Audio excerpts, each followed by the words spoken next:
Hi friends, అందరికీ నమస్కారం. Welcome back to my channel. ఈ వీడియోలో ప్రభుత్వ ఉద్యోగులకి శుభవార్త అండి. 2 డిఏల విడుదలకు గ్రీన్ సిగ్నల్.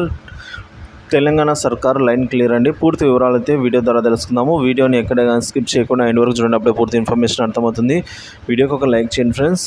ఇక విషయానికి వచ్చినట్లయితే తెలంగాణ ప్రభుత్వ పెన్షనర్స్ జేఏసీ దీర్ఘకాలిక అపరిష్కృతంగా ఉన్న తమ సమస్యల పరిష్కారానికై జూలై నెలలో ఆందోళనలు చేస్తామని ప్రభుత్వ ప్రధాన కార్యదర్శికి నోటీసులు ఇచ్చామని చెప్పారండి. దీనికి సంబంధించి జేఏసీ చైర్మన్ కె లక్ష్మయ్య, ప్రధాన కార్యదర్శి శుభాకర్ రావు విలేకరుల సమావేశంలో అయితే ప్రభుత్వ పెన్షన్ల ఆందోళనను ప్రకటించారు. గత ప్రభుత్వంలోని అధికారులు, మంత్రులకు ప్రభుత్వం మారిన తర్వాత కొత్త ప్రభుత్వానికి ముఖ్యమంత్రి, ఆర్థిక మంత్రితో సహా కేబినెట్ మంత్రులందరికీ పేరు పేరున కలిపి విన్నపించడమైనది.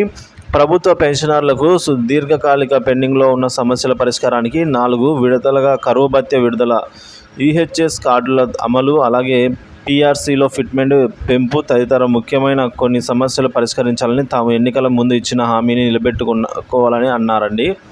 గడిచిన గత 2 మంత్రివర్గ సమావేశాల్లో పెన్షన్దారుల సమస్యల పరిష్కారం వైఫల్యం చెందడంతో రాష్ట్రంలోని 2,80,000 పెన్షనర్లు నిరాశ నిస్పృహలకు లోనయ్యారని చెప్పారు.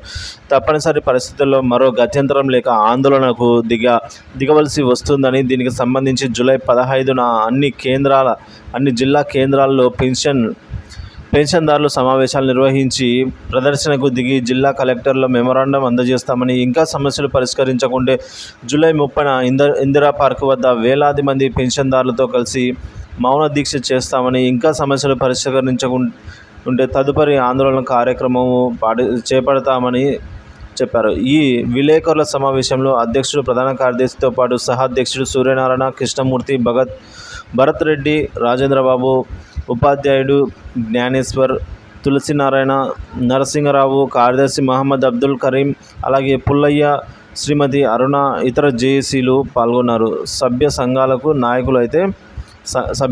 నాయకులు అయితే ఇందులో పాల్గొన్నారు ఫ్రెండ్స్.